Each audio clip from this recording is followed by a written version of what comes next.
வணக்கம். ஜவைஜட் from Javadupatti Pudur. Power writer அப்படிங்கிற அந்த யூடியூப் சேனல் மூலமாக உங்களை மீண்டும் சந்திப்பு ரொம்ப மற்ற மகிழ்ச்சி. அத்தோட எங்கள் சேனலை சப்ஸ்கிரைப் பண்ணுங்கள், பெல் பட்டன் அழுத்த மறந்துடாதீங்க. அத்தோட எல்லாத்துக்கும் ஷேர் பண்ணுங்கள். அதாவது பொதுவாக ஒரு குடும்பம், கணவன் மனைவி என்ற ஒரு அந்தஸ்தான ஒரு வாழ்ந்து கொண்டிருக்கக்கூடிய அந்த குடும்பத்துக்குள்ள மிகப்பெரிய ஒரு பூகம்பம் ஏற்பட்டு அது சின்ன பின்னமாகி பிரிவு விவாகரத்தை நோக்கி கோர்ட்டு கேசுன்னு அடையக்கூடிய ஒரு சூழல் ஏற்பட்டது என்றால் பலவிதமான காரணங்கள் அதை அடுக்கிக் கொண்டே போகலாம். அதில் குறிப்பாக ஒரு சில குடும்பங்களில் மட்டுமல்ல, பலவிதமான குடும்பங்களில் பார்க்கின்ற பொழுது ஏதோ ஒரு வகையில் தவறான ஒரு லிங்க் கட்டாயமாக அதில் இருக்கும். அப்படிப்பட்ட ஒரு லிங்கின் வெளிப்பாடு தான் இன்னைக்கு ஜெயம் ரவி என்ற ரவி மோகனின் அந்த குடும்பத்தில் ஏற்பட்ட மிகப்பெரிய ஒரு பிரளயம், ஆர்த்தியின் பிரிவு. முதல்ல ஆர்த்தி மிகப்பெரிய ஒரு விஷயமா அறிக்கை வெளியிட்டு இருந்தார். என்னை தவிக்க விட்டு சென்று விட்டார், நாங்கள் சந்திப்பதற்கு அவரை விடுவதில்லை, மற்றபடி குழந்தைகளை வைத்து நான் கஷ்டப்பட்டு கொண்டிருக்கிறேன்னு சொல்லிட்டு சொன்னார். அப்புறம் அதுக்கு பின்னால் கெனிஷா பிரான்சிஸ் அப்படிங்கிற ஒரு தொடர்பு இருந்தது அப்படிங்கிற மாதிரி வெளிப்படையாக தெரிய வந்தது. பிறகு ரவி மோகன் சொன்னார், எனக்கு அதெல்லாம் சம்மந்தமே கிடையாதுங்க, அவர் ஒரு மிகப்பெரிய ஒரு சைக்கியாஸ்ட்டு, அவரை வச்சு மெட்ராஸில் ஒரு பிரான்ச்சை ஓப்பன் பண்ணலாம்னு இருக்கேன் அப்படின்னு சொல்லிட்டு சொன்னார். இதன் அடிப்படையில் அப்படியே போயிட்டு இருக்க சமயத்தில் விவாகரத்து வழக்கு நம்ம அடிக்கடி கோர்ட்டில் சந்தித்து கொள்ளக்கூடிய ஒரு சூழல். மற்றபடி அங்கு கவுன்சிலிங் கொடுப்பாங்க இல்லையா, அதை ஏற்றுக்கொள்ள முடியாத, மற்றபடி அவை தவிர்த்த ஒரு சூழல். அதிலும் ஆர்த்தி விட்டு கொடுக்க முடியாத ஒரு சூழல். மற்றபடி ரவி மோகன் அதை எதிர்த்து போராடி மற்றபடி விட்டால் போதும், மற்றபடி இது தேவையில்லை அப்படிங்கிற ஒரு மனோபக்குவம். இந்த மாதிரி ஏகப்பட்ட ஒரு குழப்பத்தின் வெளிப்பாடு. இன்னைக்கு ரவி மோகன் தவித்து கொண்டிருக்கிறார். அதே வேளையில் ஆர்த்தி தன் 2 குழந்தைகளை வைத்துக் கொண்டு தவித்துக் கொண்டிருக்கிறார் என்றெல்லாம் கேள்விப்பட்டு கொண்டிருக்கக்கூடிய சூழல்ல மிகப்பெரிய ஒரு விஷயமாக இன்னைக்கு பாடகி சுசித்ரா அப்படிங்கிறவங்க இன்னைக்கு பேட்டி இன்னைக்கு மிகப்பெரிய ஒரு வைரலா போயிட்டு இருக்கு. அதாவது ஓப்பனாவே சொல்லிடுறாரு. அதாவது ரவிமோகன் ஆர்த்தியை காதலிச்சாருங்க. காதலிச்சப்போ ஆர்த்தி விலகி கொண்டே தன்னை வேறு உருவாக காட்டிக்கொண்டார். மற்றபடி திருமணத்துக்கு பின்னால ஆர்த்தி மாறிட்டாங்க. இருந்தாலும் தனுஷோட ஆர்த்திக்கு நட்பு இன்னைக்கு இருந்துகிட்டு தான் இருக்கு அப்படின்னு சொல்லிட்டு மிகப்பெரிய ஒரு குண்டை போட்டிருக்காரு. அதாவது ரவிமோகன் ஷூட்டிங் சென்றார் அப்படின்னா ஆர்த்தி பார்ட்டிக்கு போவாங்க. ஆமாம், இது ரவிமோகனுக்கு தெரியாதான். அதன் அடிப்படையில் தனுஷுக்கோடு இவரும் ஆர்த்தியை மிக பழக்கமாக நெருங்கி பழகி கொண்டிருக்கிறார்கள். இந்த விஷயம் ரவிமோகனுக்கு தெரிந்த பிறகு ஆர்த்தியை பிரிந்து செல்ல அவர் முடிவு செய்திருக்கிறார். மற்றபடி ஆர்த்தி தனது மகன்களை வைத்து பிளாக்மெயில் செஞ்சுட்டு வர்றாரு. ரவிமோகன் தனது மகன்களை சந்திப்பதில்லை. அதே நேரத்தில் சந்திக்கலாம் அப்படின்னு போனா அப்படின்னா பவுன்சரை வச்சு தடுக்கிறாங்க.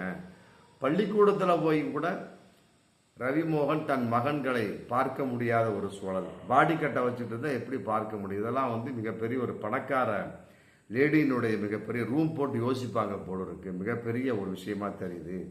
மற்றபடி இதன் அடிப்படையில் பார்க்கின்ற போது ஆர்த்தியும் அவங்க அம்மா சுஜாதா விஜயகுமாரும் சில முக்கியமான யூடியூப் சேனல்களுக்கு பணத்தை கொடுத்து தன் வசப்படுத்தி ரவி மோகன் மீது மிகப்பெரிய ஒரு அவதூறை ஏற்படுத்த வேண்டும் என்பதற்காக அவங்க ஆர்த்தியை நல்லவளாகவும் ரவி மோகனை கெட்டவனாகவும் சித்தரிக்க வேண்டும் என்று அவர்கள் ஏற்பாடு செஞ்சிட்டு இருக்காங்க.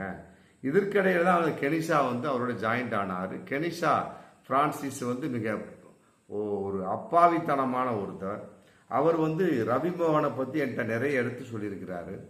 ரவிமோகன் எந்த அளவுக்கு மன வலிமை, அவருக்கு மனதில் ஏற்பட்ட அந்த வலிமையை விட மனதில் ஏற்பட்ட அந்த வலிகளை அவரை தாங்க முடியாமல் தவித்து கொண்டிருக்கின்றார் அப்படின்லாம் சொன்னார். அதனால் அடிப்படையில் ஏற்பட்டதான் இன்னைக்கு ரிலேஷன்ஷிப் அப்படிங்கிற ஒரு கான்செப்ட் அப்படின்னு சொல்லிட்டு தனுஷுக்கும் ஆர்த்திக்கும் உள்ள அந்த தொடர்பை, கள்ள தொடர்பை இன்னைக்கு ஓப்பனா வெளிப்படுத்தியிருக்கார் சுசித்ரா. அப்ப இதுல என்ன தெரியுது அப்படின்னா ரவிமோகன் மீது எந்த தவறும் இல்லை அப்படிங்கிற மிகப்பெரிய ஒரு விஷயம் தெரிந்தாலும் கூட இதற்கு முன்னால் சுஜாதா விஜயகுமார் மிகப்பெரிய பில்டப்பா ஒரு அறிக்கை விட்டிருந்தார். அதாவது நான் அடங்கம் ஒரு பூமி, சைரன் போன்ற படங்களை நான் ஜெயக்குமாரை வச்சு எடுத்தேன். மற்றபடி வந்து 100 கோடிக்கு மேலே நான் கடன் வாங்கி அந்த படத்தை எடுத்தேன். அதில் 25 கோடி வந்து அவருக்கு சம்பளமாக கொடுத்துருக்கு. அதுக்கு என்கிட்ட வந்து ஆதாரங்கள் இருக்குது. மற்றபடி வந்து அவருடைய கடன், என்னுடைய கடனில் வந்து ஜெயம் ரவி நான் பங்கெடுத்து கொள்ள வேண்டும் சொல்லி போட்டு அவர் சொன்னதான் எனக்கு குற்றச்சாட்டு போயிட்டு இருக்கு. கட்டாயமாக 1 ரூபாய் கூட என்னுடைய கடன்களை அவர் நீங்கள் ஏற்றுக்கொண்டுங்கன்னு சொல்லி போட்டு நான் குற்றச்சாட்டு சுமத்தவே இல்லை. இப்போ கூட நான் வந்து மாப்பிள்ளை ரவி மோகன் தான் பேசிகிட்டு இருக்கேன். இன்னைக்கு வரைக்கும் நான் வந்து எந்த ஒரு தவறும் நான் செய்யவில்லை. அதே நேரத்தில் ஒரு மகள் வாழாவட்டியாக தன்னுடைய தாய் வீட்டிற்கு வந்து வாழ்ந்து கொண்டிருப்பது எந்த தாயாரால் தாங்கிக் கொள்ள முடியும்? ஆனால் அப்படி ஒரு சோகமான நிகழ்வு நான் இருந்துகிட்டு இருக்கேன். உண்மையிலே வந்து இன்றைக்கும் வந்து மனவேதனையாகத்தான் இருந்துகிட்டு இருக்கேன்.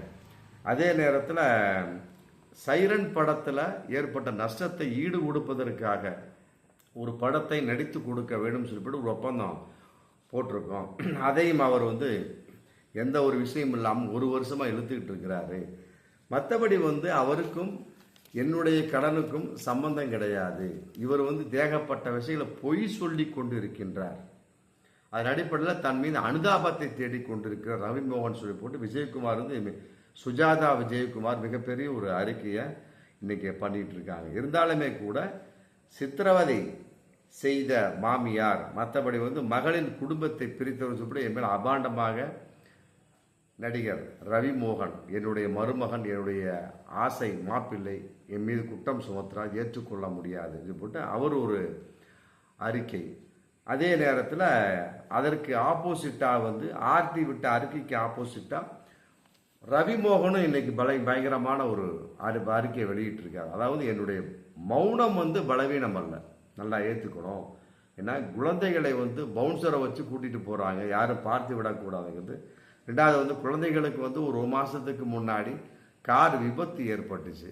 அதை கூட பிறர் சொல்லித்தான் நான் தெரிஞ்சுக்கிட்டேன். அந்தளவுக்கு என்னுடைய நிலைமை ரொம்ப மோசமாக இருக்குது. மற்றபடி வந்து சுஜாதா விஜயகுமார் வந்து என்னுடைய மாமியார் அழகப்பட்டவர், கடன் வாங்க என் சொத்தை தான் நான் உத்தரவாதமாக கொடுத்தேன். ஏன்னா அதுக்கு நிறைய ஆதாரங்கள் இருக்குது. அதனால் வந்து உங்களுடைய விளையாட்டுக்களை நிறுத்துங்கள், நீதிமன்றத்துக்கு மட்டுமே நான் உன்னை சந்திப்பேன். மற்றபடி வந்து வெறுப்பு சம்பந்தப்பட்ட விஷயம் என்ன, இப்படிப்பட்ட விஷயங்களை வந்து எனக்கு அடைக்கலம் கொடுத்தவர் தான் கெனிஷா. அவர் அழகான துணைவி, ஏன்னா ஒளி வடிவமானவர், ஏன்னா அவருக்கு பாதிப்பு என்றால் என்னால் அனுமதிக்க மாட்டேன்னு சொல்லி போட்டு அவர் ஒரு அறிக்கை வெளியிட்டிருக்கார். எப்படியோங்க ஒரு குடும்பத்தை கெடுப்பதற்காக இன்னொரு ஆணோ ஒரு பெண்ணோ தலையிடுவாள் என்பது வந்து ரவி மோகன் உங்களுடைய வாழ்க்கையில் ரொம்ப தெளிவாக தெரிஞ்சிட்டு இருக்கு. அதே மாதிரி தான் தனுஷனுடைய ஒரு கான்செப்ட், ஐஸ்வர்யா ரஜினிகாந்தினுடைய மகள், டைரக்டாக விவாகரத்து வாங்கியாச்சு, முடிஞ்சு போச்சு. இதன் அடிப்படையில் வந்து இதற்கு முன்னாலே வந்து ரவி மோகன் கான்செப்ட் தெரிந்த விவகாரத்தை ஒதுக்கி கொண்டு சென்றாரா, அல்லது ஆர்த்தியினுடைய வெளிப்பாடு ஆல்ரெடி தெரிந்த அடிப்படையில் வந்து தனுஷின் பிடிவாதத்தின் அடிப்படையில் தனுஷ் வந்து ஐஸ்வர்யா விளக்கினாரா? இப்போ 2 குடும்பம் சம்பந்தப்பட்டிருக்கக்கூடிய சமயத்தில் இதில் வந்து ரவிமோகன் குடும்பத்தில் தனுஷ் தலையிட்டு இருக்கார். அதன் அடிப்படையில் பார்க்கின்ற பொழுது ஐஸ்வர்யா குடும்பத்தில் ஆர்த்தி தலையிட்டு இருக்கார். அப்போ அந்த குடும்பத்தில் ஒரு பெண் தலையீடு, இந்த குடும்பத்தில் ஒரு ஆண் தலையீடு. எப்படி இருந்தாலுமே சரி, ஆமாம், இருவேறு கருத்துக்களுக்கு இங்கே இடமில்லாவிட்டாலுமே கூட மற்றபடி ஒரு குடும்பம் நிலையாக இருக்க வேண்டும் என்று சொன்னால் உண்மையிலே இப்படிப்பட்ட திரைப்பட நடிகர்கள் குடும்பங்கள் நாசமாகி போய்கொண்டிருப்பதற்கு ஏதோ ஒரு வகையில் கள்ள தொடர்புகள், கள்ளத்தனமான ஒரு சந்திப்புகள், கள்ள காதல்கள் தான் வந்து இதுக்கு காரணமாக இருக்க முடியும் என்பது சுசித்ரா பாடகி ரொம்ப ஓப்பன் டாக்காக பேசியிருக்கார். இதற்கு இடையில கெனிஷா பிரான்சிஸ் வந்து ஒரு அப்பாவித்தனமாக மாட்டிக்கொண்டு விட்டதாகத்தான் நாம் கருத முடியும். பார்ப்போம் மீண்டும் அடுத்த வீடியோ. நன்றி.